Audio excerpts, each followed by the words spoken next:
राज्यर 2 नंबर पर्याय निर्वाचन लगी एठानु नामांकन पत्र दाखल प्रक्रिया आरंभ होइछे।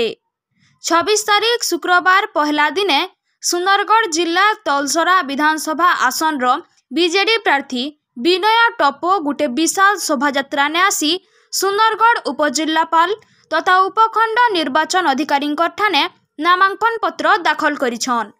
सुंदरगढ़ राजबाटी स्थित मां समलेई मंदिर ने लोकसभा प्रार्थी दिलीप तिर्की, तलसरा विधानसभा क्षेत्र सह पर्यवेक्षक बैकुंठ नायक संगे विनय यथाविधि पूजार्चना करी आदिवासी मादल ढोल निशान और खोल कीर्तन ताले ताले दलर बहु वरिष्ठ कर्मकर्ता और हजार हजार समर्थक कर्मी मानकर संगे शोभायात्रा ने बीएस हाईस्कूल छक, पंचमुखी हनुमान राउरकेला छक, डीआरडीए छक देई करी उपजिल्लापाल कार्यालय ने पहुंची थिले।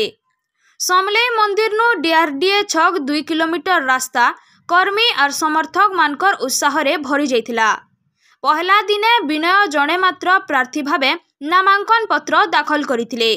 उभय दिलीप और विनय कहिछन इथर बीजेडी रो विजय सुनिश्चित है।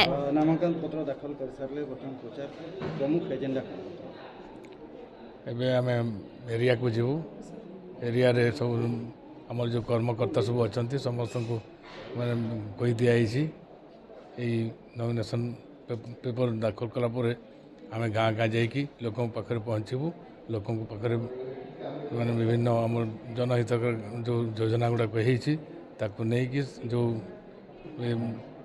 माननीय मंत्री मुख्यमंत्री आम जो योजना गुड़ा कर घरे घरे केमती आम पहुँचेबू घरे घरे केमती से लाभ पाँच से सब नहीं कि आम गाँव को पलू।